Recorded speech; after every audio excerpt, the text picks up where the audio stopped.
Mes chers amis de Café Évangile, lequel d'entre vous, quand son serviteur aura labouré ou gardé les bêtes, lui dira à son retour des champs, « Viens vite prendre place à table » Ne lui dira-t-il pas plutôt, « Prépare-moi à dîner, mets-toi en tenue pour me servir le temps que je mange et boive, ensuite tu mangeras et boiras à ton tour » Va-t-il être reconnaissant envers ce serviteur d'avoir exécuté ses ordres? Chers amis, dans la plupart des cultures d'aujourd'hui, l'idée d'avoir un serviteur à qui l'on ordonne de servir est loin d'être idéale. Le Seigneur utilise cette image parce que les gens à qui il s'adressait auraient facilement pu la comprendre. Il l'a utilisée pour les humilier. Car si l'on comprend bien l'illustration faite par le Seigneur, il identifie chacun d'entre eux comme le serviteur et non comme le maître. Seul Dieu est le maître. Et en ce qui concerne notre service de Dieu, il n'y a pas de limite aux ordres que le Seigneur donnera, chers amis. À première vue, cela peut sembler dur, mais ce n'est pas le cas, car les ordres que Dieu nous donne sont des prescriptions d'amour parfait. Nous avons besoin de ces ordres. Nous avons besoin de l'ordre qu'il nous donne, parce qu'il est Père.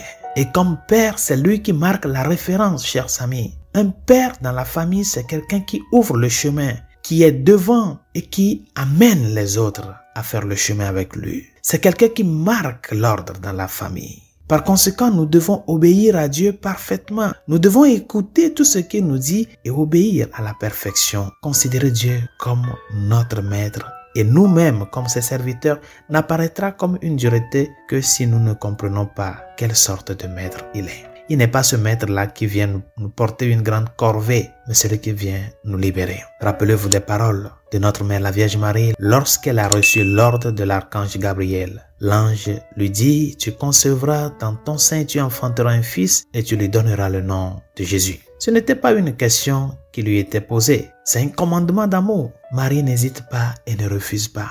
Qu'est-ce qu'elle a dit? « Voici la servante du Seigneur, qui me soit faite selon ta parole. » Et à la fin de l'évangile d'aujourd'hui, chers amis, le Seigneur poursuit en disant, « Quand vous aurez fait tout ce qui vous a été ordonné, dites, nous sommes des serviteurs inutiles.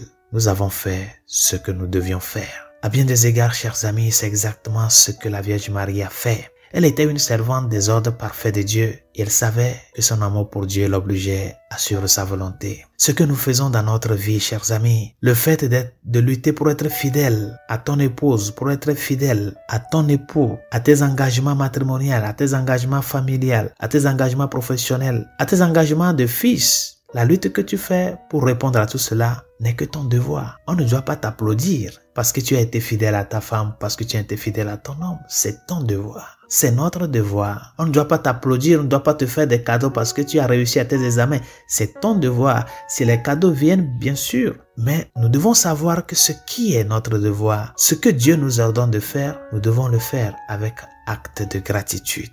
Résolution de ce jour. Nous sommes tous des serviteurs, chers amis, et notre manière de rendre service aux ordres de Dieu, c'est de le dire oui comme la Vierge Marie. Parce que dans ce oui-là et dans l'accomplissement de ce qu'il nous demande, c'est là nous parvenons à la vraie liberté. Tu es père de famille, tu es mère de famille, tu es fils, tu es fille. Lutte pour être fidèle à tes engagements. Et quand tu le fais, sens-toi heureux d'avoir servi Dieu. Bonne journée, Dieu vous bénisse.